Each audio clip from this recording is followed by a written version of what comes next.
Bonjour à tous, une nouvelle quotidienne Quintet Flash direction ce samedi sur l'hippodrome de Saint-Cloud à l'occasion du prix des boucles de Seine. On va évoluer sur 1600 mètres et sans plus attendre nos bases avec le numéro 2, mon ami l'Écossais, qui n'a plus à faire ses preuves à ce niveau, 4 sur 6. Il affiche 100% de réussite sur cette piste, l'engagement est favorable, il doit lutter pour la victoire. On va se méfier du 5, Tonnancourt, qui a maintes fois prouvé qu'il valait un tel lot. Il s'est notamment classé 3e de cette épreuve l'an dernier, en valeur 42. Il est aujourd'hui en 41 de valeur, ce qui devrait lui permettre une nouvelle fois de viser le podium. Le numéro 7, Jerry, il a trouvé le temps long dernièrement, il sera beaucoup mieux sur ce parcours, surtout si le terrain est souple comme il est annoncé, il peut encore refaire parler de lui, on va le racheter en grande confiance. Du côté des opposants, méfiance avec l'As, Roderick, 100% de réussite à ce niveau en 4 tentatives, il fait bien la distance, alors il a une marge réduite bien évidemment puisque 5 kg de pénalité, toutefois j'y crois une nouvelle fois. Le 14, Goldino Bello, c'est le récent dauphin de Roderick à ce niveau, il est en plein sur sa distance, sa forme est sûre, il fait partie des nombreuses possibilités pour les places, de toute façon si on voit l'As Roderick, on voit le 14 Goldino Bello, c'est logique. Le numéro 9, Royaumont, qui se montre d'une régularité exemplaire, il excelle sur ce type de distance. Alors il passe un test pour son premier quintet, mais je suis persuadé qu'il en a la pointure.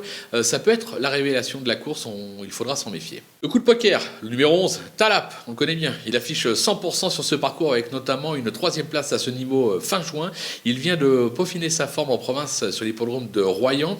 J'ai la sensation qu'à ce point, il est capable de réaliser un drôle de numéro et de pimenter les rapports à l'arrivée de ce Quintet Plus, on va s'en méfier. Les outsiders avec le numéro 3, Go to Hollywood, qui vaut mieux que ses récents échecs. Il n'a jamais failli sur cette piste, 5e de cette course en 2020. Il s'adapte à tous les terrains, même si sa marge au poids est réduite. Il a de nouveau le droit d'ambitionner une place, tout comme le numéro 8, Roberto Munt, irréprochable. Il cherche sa course cette année. Il vient de se classer 2e sur cette piste et à ce niveau. Pas de problème de distance.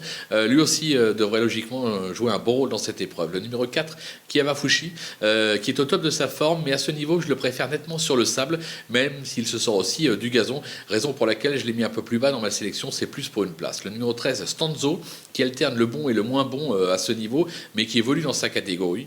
Il s'est déjà bien comporté sur le parcours. Son entraîneur dit qu'il vaut un quintet, on va lui faire confiance, raison pour laquelle on ne va évidemment pas l'éliminer. Et enfin, le numéro 6, Show of Time, qui a montré du mieux dernièrement, mais je crois qu'il a encore pris un petit peu trop en valeur. Il a échoué lors de son unique tentative sur cette piste, raison pour laquelle ce sera vraiment mon dernier parmi les outsiders. J'y crois pas plus que cela, mais je peux pas l'éliminer en valeur intrinsèque. Les délaissés avec le 10, Kemoko Bello, qui ne m'a pas encore véritablement convaincu depuis ses débuts. Il aurait probablement été mieux sur plus long, raison pour laquelle je l'élimine. Le numéro 12, African Grey, 2e à ce niveau à la mi-juin sur la piste de la Teste. Il a franchement déçu depuis. Il est pour moi 3 kilos au-dessus de la valeur qui pourrait lui permettre de jouer un rôle dans cette épreuve. Donc je l'écarte. Le numéro 15, Igbari, qui n'a pas été revu depuis le mois de mai. Il s'agit d'une grande rentrée et sur une distance qui me semble un peu trop courte pour ses aptitudes, raison pour laquelle je n'y crois pas non plus. Et enfin le numéro 16, Stranger, qui n'a cessé de décevoir ces derniers temps et aurait été plus à son affaire sur le mile. Alors il est bien placé au poids, son entraîneur y croit, il dit qu'il a le droit d'ambitionner une place à l'arrivée de cette épreuve. Moi personnellement je ne suis pas convaincu. Je prends un risque, j'assume et je ne le garde pas. Voilà, on a fait le tour, on va se quitter avec ma sélection et mes conseils de jeu. À vous de jouer.